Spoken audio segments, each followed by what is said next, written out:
Okay. Good afternoon and welcome, everyone, or good morning, depending on where you are. My name is Casey Murphy, and I'm ACT's Director of Programs and Events. I want to thank you for joining us today for ACT's part one of a two-part series on planning in TDM entitled An Engineer and a Planner Walk into a Bar.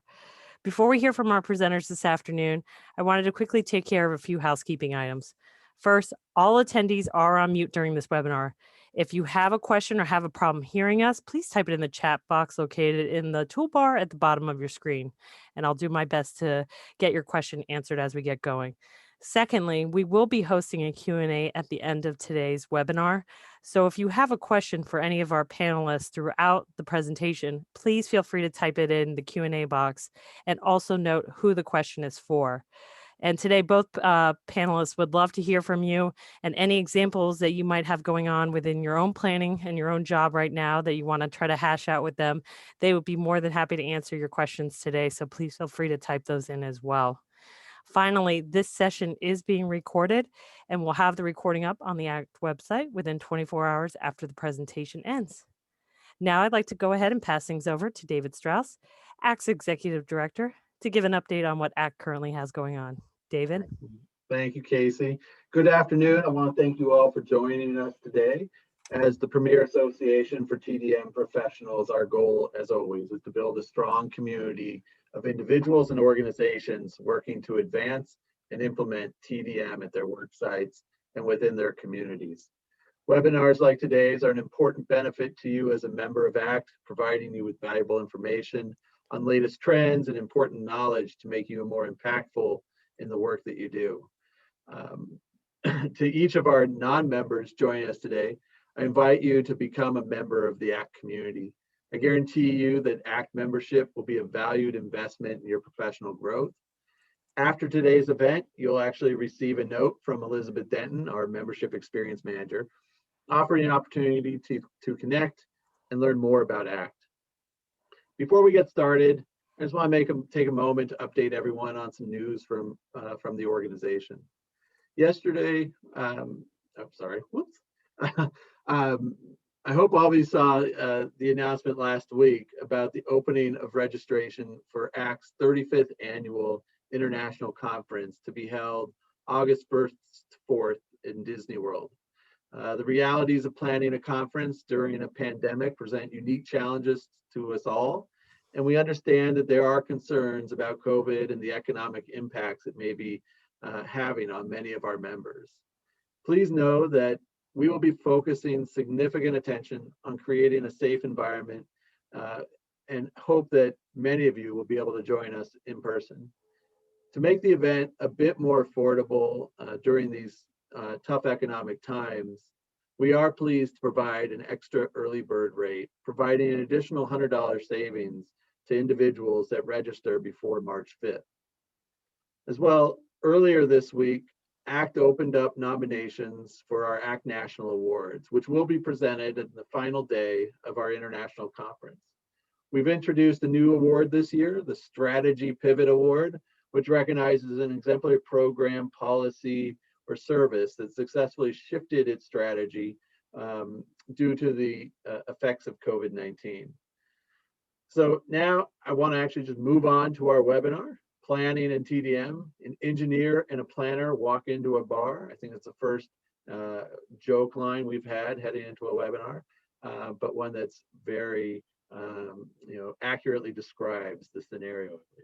Today's webinar brings forward an essential topic about the important relationship between engineers and planners and how they can be effective allies for achieving our TDM goals. The work we do in TDM requires a unique mix of skill sets that brings together aspects of transportation and urban planning to not only design places that support the use of TDM strategies, but to create the systems that can handle the anticipated demand to ensure transportations are operated efficiently. As TDM professionals, it is important for us to know how each of these fields impacts our efforts to inform and support commuters, to increase mobility options for all people, while creating an efficient transportation system. It should also be noted that the TDMCP exam for those of you who are thinking of earning the credential, includes several topics on this very issue. So I encourage you to pay attention and learn more about what our speakers today have to share. It's now my pleasure to introduce our speakers. First, we have Allison Crump, a transportation planner for the city of Boulder, focusing on TDM and community engagement. With a bachelor's degree in landscape architecture and a master's degree in urban planning, Allison brings a unique perspective to how humans interact in the built environment. Through her work, her TDM work in both the private and public sector, she has developed an interest in behavior change related to transportation and its impact in our communities. Outside of the office, you can find Allison skiing or backpacking in the beautiful Rocky Mountains. But to kick us off, we have Matt Meservy, who is the director of Tennessee DOT's Long Range Planning Division, which is responsible for most multimodal transportation planning efforts in the state of Tennessee.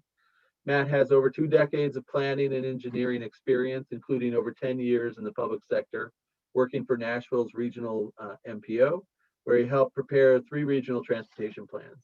He's also spent time in the private sector where he managed a wide variety of projects focused on transit, freight and logistics, bicycle and pedestrian plans, data management, and TDM. Matt, I will turn it over to you. All right, thank you, David, and thank you, Casey, and hello, everybody. So the intent today is to show you some examples of how collaboration and communication went into making some of these decisions, and some of them were ended up with good projects, and some of them not so good. In other words, they may have leaned in one discipline direction or another, such as engineering and planning. So how we're going to describe this a little bit is to bring in some cast of characters. We're going to make this a little bit of a lighthearted presentation and do a little bit of role playing on our part. So my co-presenter Allison will introduce our cast of characters right now. Hi everyone, I'm Allison. Thanks so much for joining us today. Today we have Enrique Engineer joining us, played by Matt. We have Petunia Planner, played by myself, and Dominic Developer, also played by Matt. And each of these characters will be walking through the projects from their perspective, discussing issues and solutions. Okay, so we'll kick it off. We'll see how this goes. Yeah, this is, as you'll notice, this will be a lot of back and forth between Alice and I as we try to play the roles. But let's start out with our first case study, and this is in Nashville, Tennessee, my place. As many of you may know, Nashville is an up-and-coming city. It's been growing by leaps and bounds for almost a decade and a half so far. It's the home of a lot of honky-tonks, and prior to COVID, I heard at one point that it was the bachelorette party destination #1. I don't know how that's working now, and I wouldn't know because I wasn't invited to those parties. But anyway, you'll see on the map on the right that the location that I'm going to be bringing up is really in the heart of our central business district. So if you zoom in a little bit closer, you'll see what we're going to talk about is the case of where basically a bus shelter has seen some problems because of 2 newer hotels that have popped into this area. So you'll see up above is where the central business district is, and below that is I-40. So the bus stop that I'm talking about, a little bit of the background of it, you'll see that new hotel at the bottom of that graphic came online or opened up around somewhere like in 2018, 2019. And this newer hotel that I'm referring to, I believe is still in the works. It's not quite finished yet, but you'll see from some of the most recent Google Map images that I could pull, it is still showing under construction. But it doesn't really, whether or not it's built really doesn't apply to what I'm about to talk about. But if you can see in this graphic here on the left, this image, you'll see that bus shelter that's in question. So in 2016, that bus shelter was there. And if you look over on the to the right, you'll see that this is the first of the 2 new hotels that have come online. It's the Holiday Inn. Need to move move this over here. So I think the only thing that looks familiar between these two, as I said, Nashville has kind of exploded with development, but the only thing that seems to have remained the same on this block is that lone wooden utility pole. I don't even think it's being used anymore, but for some reason they decided not to take that down. It might be a landmark for all I know. But you'll notice that on the right image, that bus shelter is no longer there. And that's what we're really going to talk about. This is where the communication and collaboration kind of fell apart during that. So what we're going to do now is let's advance to the next slide. One other thing that I wanted to point out was that you'll notice that the street that these two hotels reside on, if you could advance it one more, please. It's one of the two one-way pairs that are actually that are connecting the interstate, I-40 interstate, to the Central Business District. So we'll talk about some of these goals here, but that adds a little bit to the complication of what we're about to talk about. So we'll go into our first set of goals here, and this is where our role play begins. So as the engineer, Enrique's goal is he wants to make sure that the flow of traffic in and out of the Central Business District is not hampered by any of these new developments. You know, as I said, it's one of the gateways to the commercial areas, the honky tonks and the like. So the engineer is looking at it from a flow perspective. And as the planner, Petunia is looking to maintain transit access and ridership. This is a high-use transit corridor, transporting essential workers who depend on transit and really enhancing our multimodal system. So it's really key to maintain that transit access in this area. And right, and as you see, Dominic, the developer, his goal is to make sure that his hotel attracts tenants, and in the long run would help make them money. So those are the initial goals. And as we move into the issues that come around, the engineer at the time had an agreement with the transit agency to put the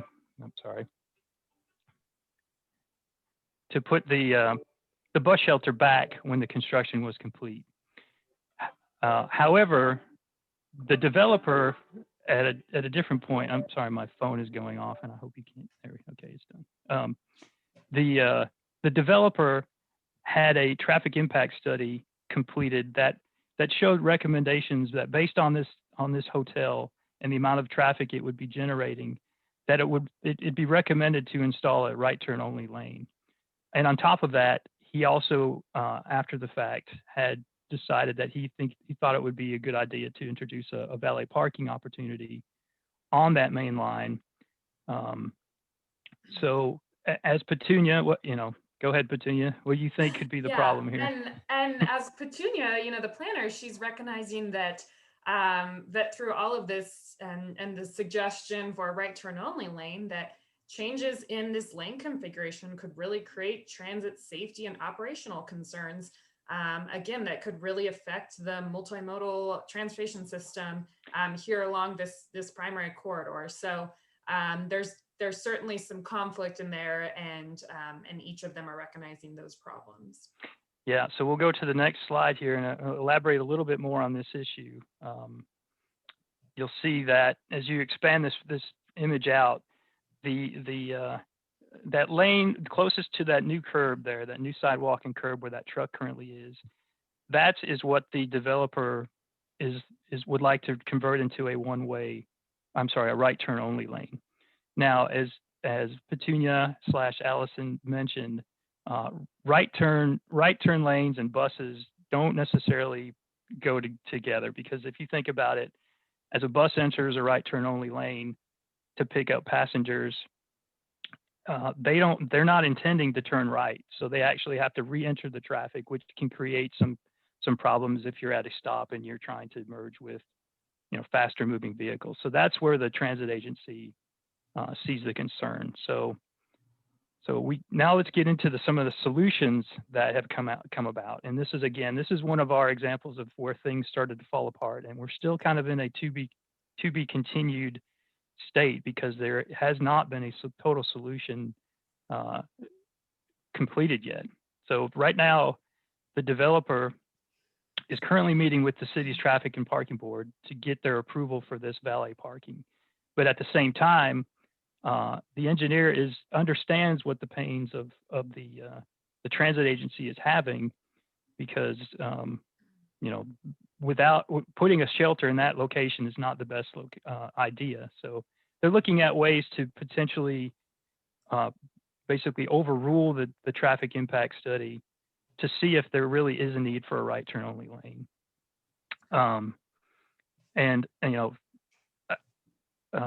On top of it, what I didn't mention before was that a new wrinkle that has come into play is that the hotel, the Holiday Inn hotel that you saw there that was already completed, has voiced to the city that they don't want a shelter on quote their section of the curb. So that's added a little bit more to this issue. So what do you think, Petunia? How's your transit agency? Yeah, no, as Petunia, the planner, I'm, of course, I'm concerned about the transit access. And so I think in terms of next steps, I'll be conducting an analysis of potential new bus stop locations nearby that could still serve the needs of all users, whether that's hotel employees or visitors.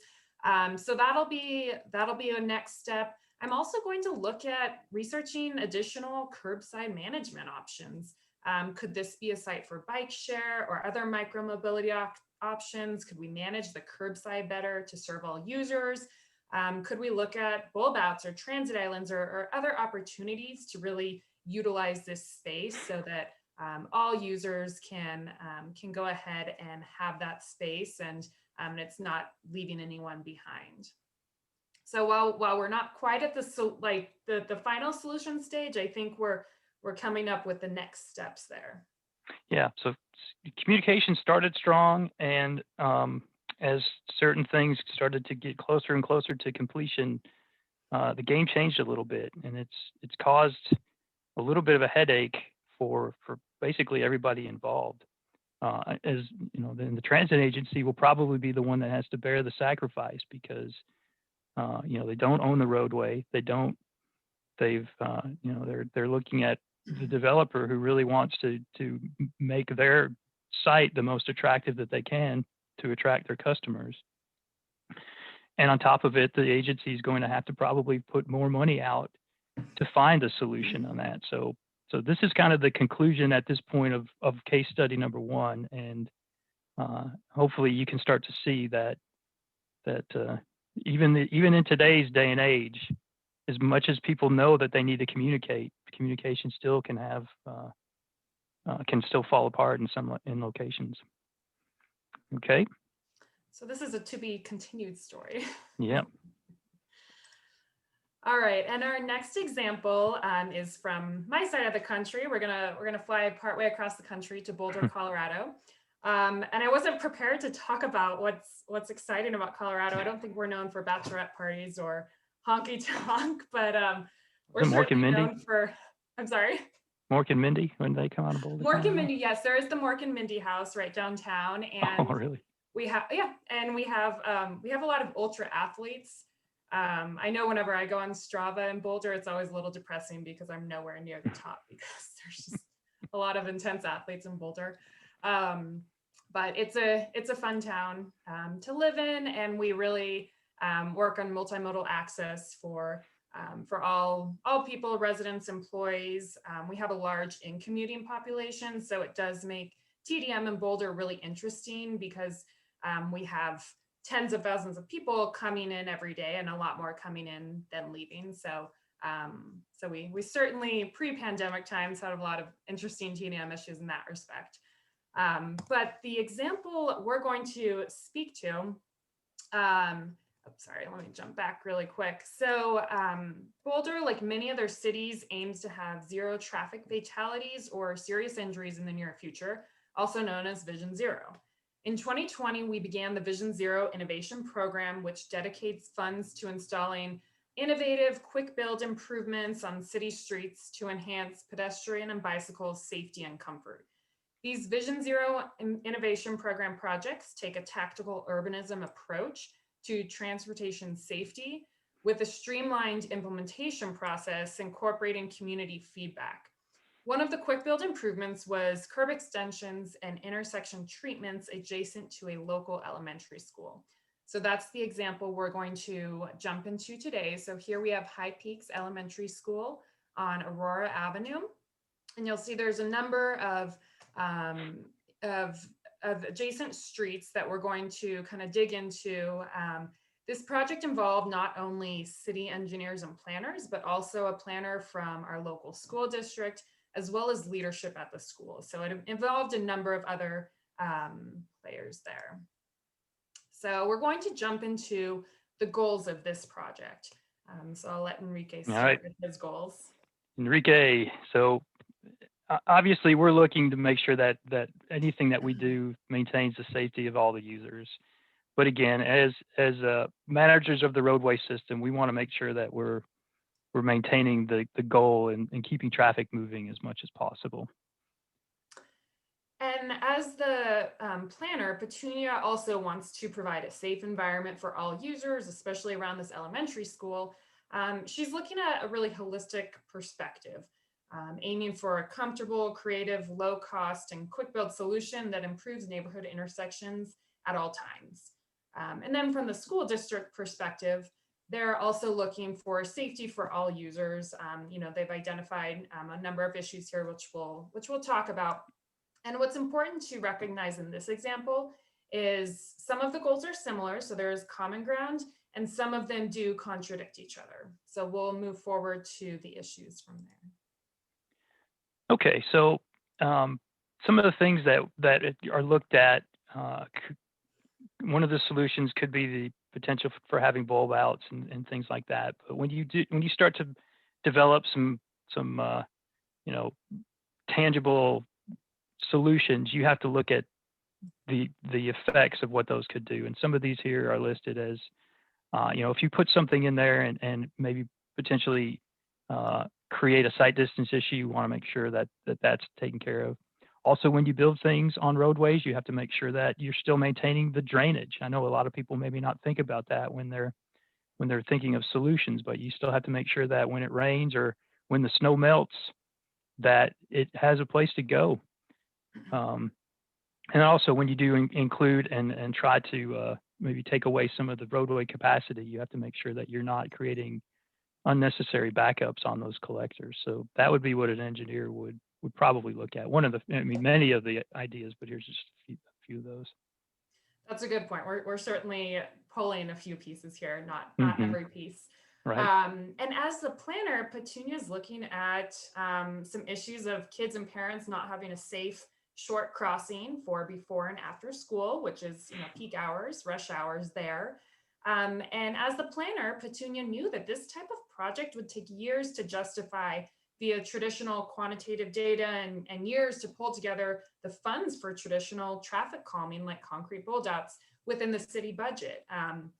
This can't be applied everywhere because that is expensive and we have to budget for that. So those are definitely some problems that were kind of thrown into the pot here. And while there's some conflict in terms of budgeting for the implementation, by recognizing their shared goals, Enrique and Petunia were able to develop a lower cost and thus more feasible short-term option. So we'll talk about the solutions there. Yeah, so this one was one of those that I think this is a win-win for most people. So, the engineer was able to help with the solution of creating a low-cost, safe solution that followed some of the guidelines that are in the regulations that most public works agencies have to follow. And as Petunia, she feels the same way, right? Yes, she feels the same way. Yeah. They were able to, Petunia and Enrique were really able to figure out where their common goals were and also where the conflict was, and how to move forward to address the needs of the community. So Another piece of that solution on the planner side was providing extensive outreach to the school district, parents, students, and neighborhoods regarding the updates to the intersections, especially because the updates are different than typically seen elsewhere, because they are kind of these quick build solutions. So that did require extensive outreach in order to be successful and to have everything clear for all sides. And again, then they were able to implement that flexible, quick build, low cost solution. And here we have an example of one of the intersections, one of the three intersections that we showed earlier. And again, this whole process, again, this was a quick design, build, implementation. This was all over the course of a few months, which for city work is very quick. And so this is an example of before and after. So we have the plastic delineators right here, along with paint, showing where cars can and can't go, and also where pedestrians should be going. And then it go ahead and shortens the crosswalk as well, which increases safety and addresses the sight distance issue. And again, the communication and engagement was a large piece of this project. So communicating and having online sessions and information in the neighborhoods in both English and Spanish was really key to this. Of course, during the pandemic, that's, engagement has certainly pivoted, but it's really an important piece of this project to have both that internal and external communication to go ahead and help move that forward and have everyone be on the same page.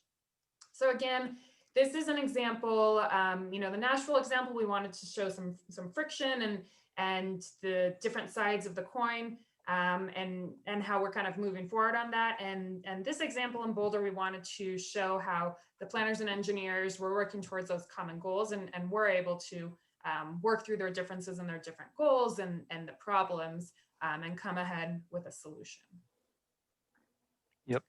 So we were, we full disclosure here, Allison and I really spent even less than a week of pulling these together. So we had some really good ideas, but we felt like given some of the time crunch to put this together, that we wouldn't be able to elaborate. But our next slide here shows a lot of other instances where some of the engineering and planning can come into play, and maybe some of the conflicts that arise.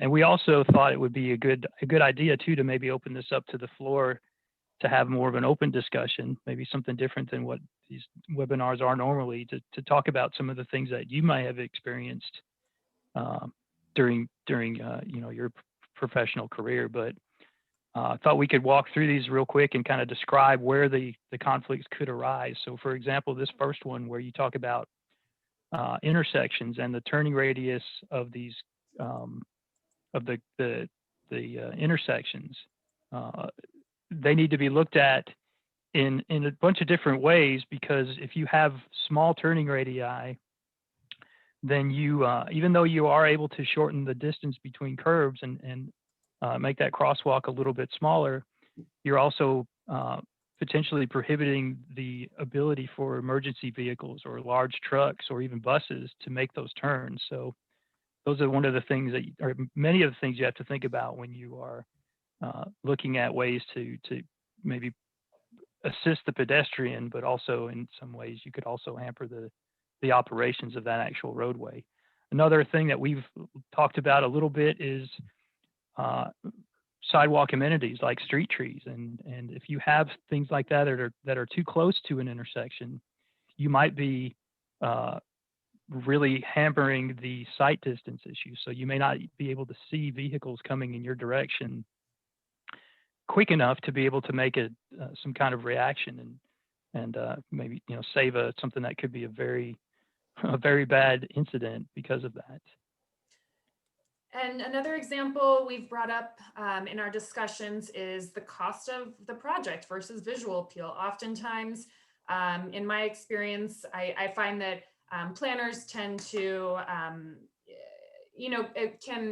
can spend more more of the project or more time on the project or funds on the project on visual appeal and how it appears to the public and pieces like that.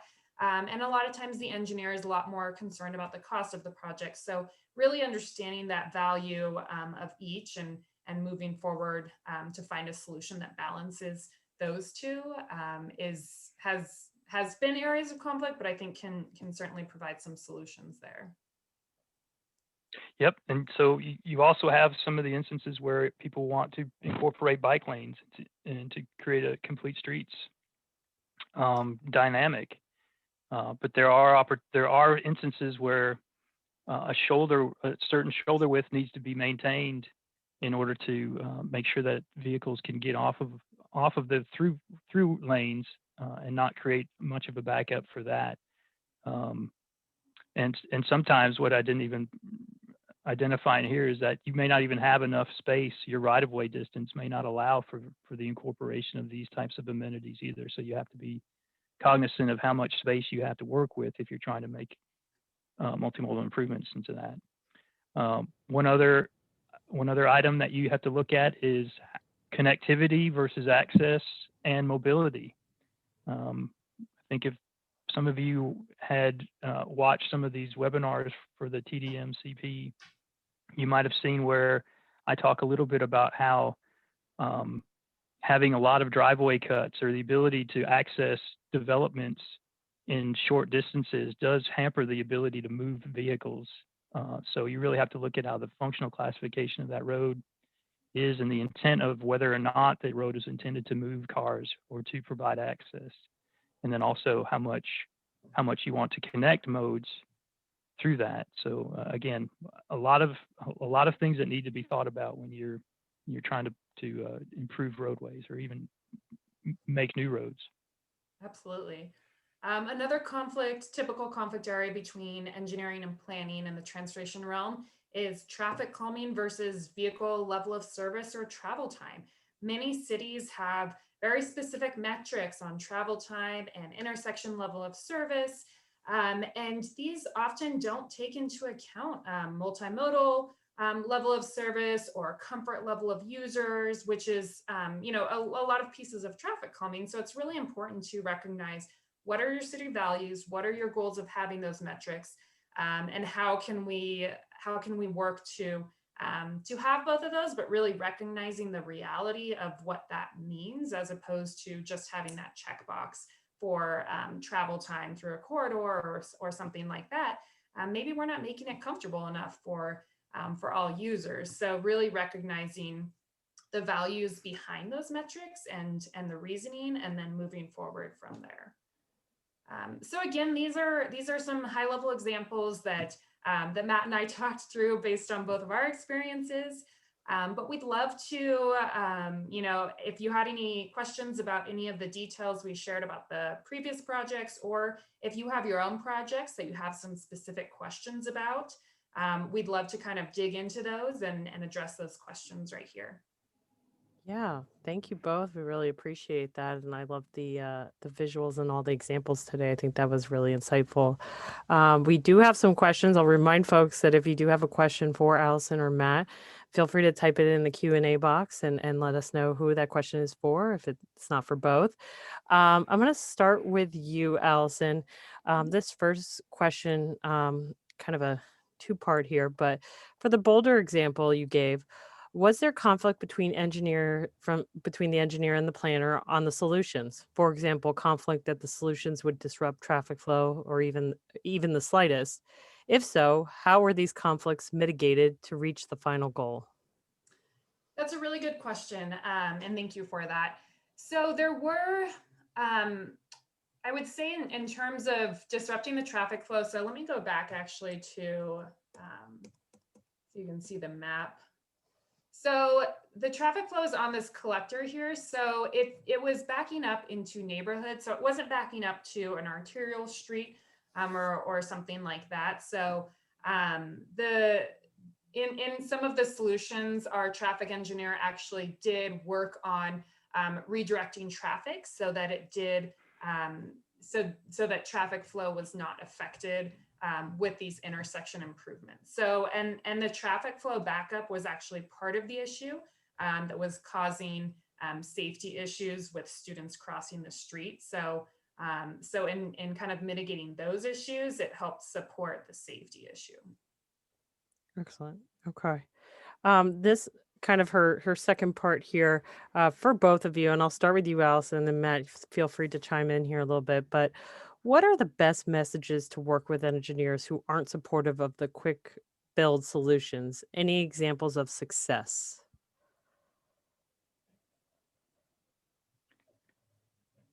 Allison, I'll start with you. Sure. The best messages to work with engineers who aren't supportive of the quick build solutions. This is a great question because oftentimes, at least in my experience, I certainly appreciate that engineers look at every single piece of the solution and kind of the need for that. In my experience, our community expresses the desire and need for these quicker build solutions. We have, you know, if you're working on a huge capital project that's taking years to design, years to build, millions of dollars, that can be frustrating for the public. So, and the public lets us know that. So I think sometimes circling back to those other players in the conversation, not just the engineer and planner, it's as a public sector planner, you're planning for the public. That is your client at all times. So I think it's really important to circle back to that and say, okay, this was a need and desire by the public that was expressed. So this is how we're going to circle into that. So maybe kind of stepping back from your bubble and understanding the other pieces of the puzzle. I've found that helpful in conversations with these quick build projects. So to follow up on that, I think that, I hope this doesn't sound like it's easier said than done, but I really feel like in order to get, if you have engineers that just don't support some of those ideas, it might be because they were not really part of the discussion to begin with. So hopefully, if you can bring them along and help them develop these types of solutions, I think that might help in the long run, as opposed to trying to recommend suggestions. I feel, and I haven't been a practicing engineer. I've done most of my career in the planning side of things, but I do have that engineering degree and registration. But I've experienced a lot of the pushback that you get from engineers when they don't have the ability to help in the solution. I think that's really what they're inherently wanting to do anyway, but they feel like they don't have the time to do it, and some of them can be offended in that respect. So my suggestion is to really bring them to the table and to try to work through these solutions prior to the conflicts actually happening. I'd agree with that. Excellent. Okay, thank you both. Thank you for all the questions that have started to come through here too as well. We'll try to get as many as we can answered. This next one, Matt, I'll start with you this time. Many of these examples seem to come down to drivers versus other modes. Have you had experience where a city explicitly prioritizes modes? Example, pedestrians are more important than bikes. So if I wanted to stay into the Nashville area, I guess I could utilize the main strip in Nashville where all of these honky tonks I talk about happen. Just recently, they've instituted the diagonal crosswalk opportunity. And for those of you that aren't familiar with it, it's basically stopping all traffic on all legs of the intersection, allowing pedestrians to move freely across an intersection diagonally, as opposed to doing it, laterally in the, using the four corners. So I have seen success, and most of it is in some of the more busier downtown areas where the pedestrian activity is what drives the economy. So that would be my example of that. Yeah, and another great question. And this is actually something that does occur often in Boulder, is that we do prioritize pedestrians and bicyclists. And again, this not only comes from our work, but from the public requesting this. And for this example, we really were prioritizing the student pedestrians at the crosswalks. It's interesting that you asked that though, because another example I was going to use is actually a project we worked on this past summer and fall. And I believe many cities had a similar sort of idea of doing streeteries. So you closed off portions of a street and made them accessible for pedestrians only. Restaurants opened up and had outdoor dining. And if you've been to Boulder, you know that we have 4 blocks of a pedestrian mall that's been permanent since the 70s. But we did extend that by a few blocks this past summer and fall for the streeteries. And that was really the planners and engineers working together to find a creative solution to support pedestrians and cyclists in our community, especially in an area that's where there are already a lot of pedestrians. And we're certainly looking at how we can build this into the future and not just as a result of the pandemic. So we're definitely looking at that, but that's a great question because I was going to use that example. So that's great. Awesome. Glad we can address it. This next question can go for both of you, and I'll start with you, Allison. If you can add to it, then we'll move to Matt. When cities are responsible for installing volume control mitigation measures as part of a TIS for development, and the city's policies are subsequently updated to change the policy of street design to prioritize safety outcomes, are cities considered to be bound to install the traffic study measures if included in a developer approval? And if the city traffic engineers change their mind, what protocol should be followed to ensure the city is meeting its obligation under their land use laws?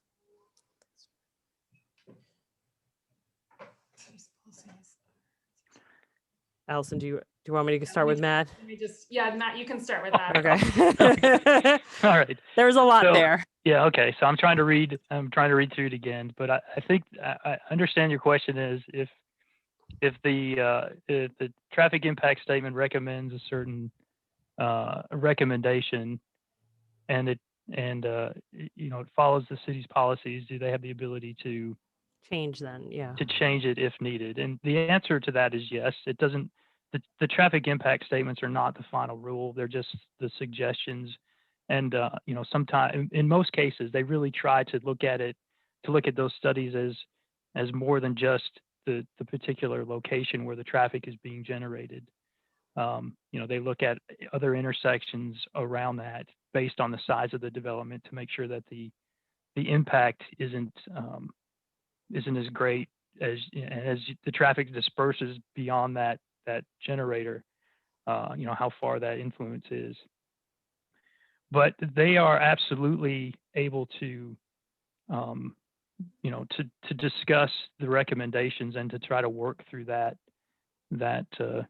those issues. And that's exactly what's happening now with the Nashville case, is that even though the recommendation shows that, they're trying to help the transit agency with their problem of not having a shelter there anymore. And as Allison had mentioned, Allison Petunia, whoever we want to call her, that's a high traveled transit corridor. So they really the agency does not want to lose that shelter permanently. But I really think that could be a loaded question too, because it really depends on your city's policies, not necessarily, one across the nation. Yeah, and I was going to second that it certainly depends city by city. But in my experience, it's been most helpful when the developer works with the city through development reviews so that they can introduce the appropriate mitigation measures. Because it's also important to recognize that the developer is paying for a lot of these, right? So again, in my experience, I know it varies city by city, but so it's certainly most helpful when there's that conversation between the developer and the city and not just checking the boxes.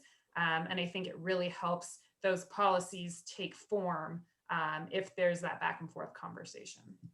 Yeah, this gentleman actually gave the specific example of the right turn lane that forgives turning speed that could result in increased pedestrian collisions as kind of his example to that. Okay, great. Thank you for that. Yeah, they're still coming in. Hang in there. No, the more the merrier. People have more questions. right. Feel free. Sure. I think that's the way that people learn sometimes. So, all right, this next one, Matt, for you, we'll start. And if you have anything to add, Allison, please jump in after. On the Nashville efforts, how do the planners and or the engineers overcome the elected official obstacle? The previous mayor of Nashville banned the use of e-scooters after a user death, while not also banning vehicles in the CBD, which likely caused more deaths and injuries. As a cynical person, it would seem since Nashville and the Titans are tied to Nissan, this would have something to do with it. Basically, how can planners and engineers be more prescriptive in their designs and suggestions to overcome elected officials' beliefs around TDM or TOD strategies?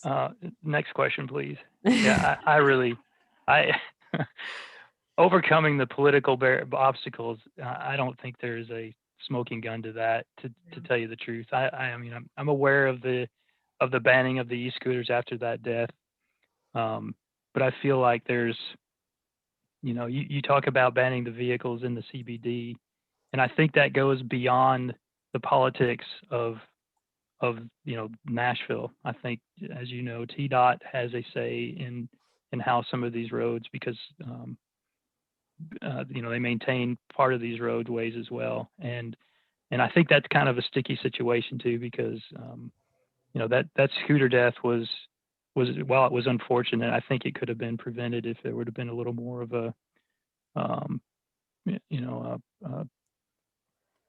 more proper use of the scooter. So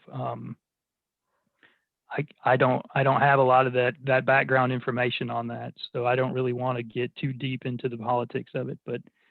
But I agree. I think really, again, communication that's upfront is the way to bring the politics, or to reduce the amount of politics that go into it.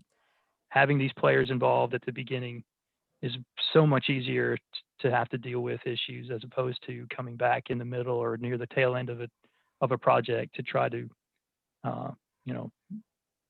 please new administrations or current administrations that felt like they have not been brought to the table at the right time. It sounds like a cop-out answer, but it really, I don't have an answer for that, to be honest.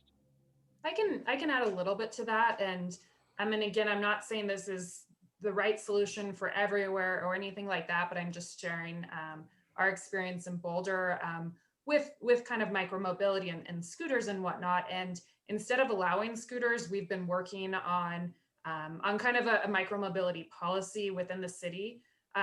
We have a lot of students in the city of Boulder. We have about 35,000 students at the city of Boulder, so at CU. So that is certainly a concern in terms of micromobility and collisions and things like that. So moving forward, we're looking at allowing e-scooters and different types of micromobility in a certain part of the city. But we've come to that with a lot of quantitative data from other cities around micromobility. So being able to bring that data and that information to our elected officials has helped the conversation. It's not perfect. It's a difficult conversation, but I think that helps support some of the initiatives moving forward. Excellent. Yeah, I imagine even that incident probably led to other areas where you guys kind of maybe learned from it and developed differently going in the future. Yeah, there are locations now in the Nashville area where there are scooter parking locations. So I mean, they have helped, and I think obviously the pandemic has curbed a lot of that usage. So when we ever get back to normal, we'll have to revisit this again. Optimism, Matt. Optimism, please. There is optimism. It's called Disney. Yes, that is true. Okay, thank you for that. I appreciate you to answering that question. Moving along, I'll start with you, Allison, on this one. And again, Matt, feel free to chime in after. And again, if those of you have more questions, please feel free to do that. And Allison, if you want to scroll to the last slide, just so he has your contact information up, if anyone wants to reach out to you guys after, we can do so. This next question: what are the best ways for planners to manage their relationships with developers that don't deter developers away from developing a location while still pushing TDM restrictions? That's a really great question. And I'm a very positive person, so I'm actually going to rephrase that, and I'm not going to call it TDM restrictions because that's not how I perceive TDM, and that I try and communicate that it's not restrictive, and I try to communicate the benefits of TDM as opposed to what some see as restrictive. So starting the conversation there. I think it's really important to have an early ongoing conversation with the developers and the landowners who's going to be occupying that land. An example that I can bring forward is we had Google come in a number of years ago. It's probably 3, 4, 5 years ago now, and brought about 1,500 employees into the city of Boulder, which is a lot for our city. And Google worked with our department in transportation to determine appropriate TDM strategies for this influx of employees. So, and they're in a really prime transit location. They're right on a bike path. They're in a really great location in terms of TDM strategies. So, in terms of managing the relationship, I'd say have kind of what Matt was referring to earlier. Bring them into the conversation earlier. Have it be an ongoing conversation. Figure out what their needs are, what your needs are. And continue that conversation. So I don't think it's necessarily pushing TDM restrictions, but it's sharing what the benefits of those TDM strategies are and how that can benefit the company and the city and really the purpose of them, and not seeing it as a stick, but seeing it more as a carrot. So it's kind of perception and conversation in my experience.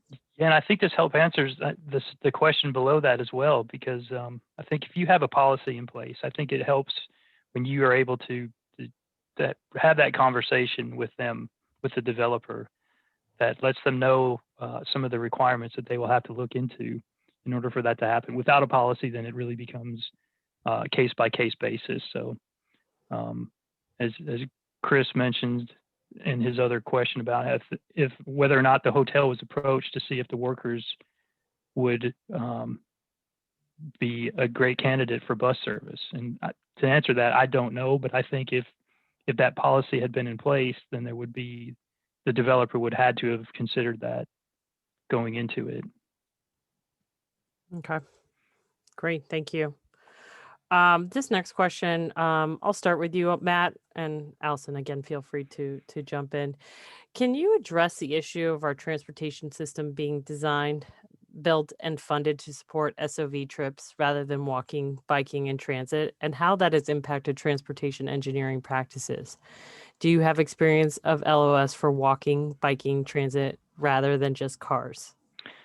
So I think that in the past, it has been much more concentrated on SOV, but I really feel like, especially in Tennessee and some of the larger communities in Tennessee, that philosophy is changing. I think as some of the younger engineers come into the workforce, and some of the older engineers, ride off into the sunset and retirement, I think that there is a philosophy shift, and people are starting to recognize that other modes have the same type of equality and importance as single occupant vehicles. So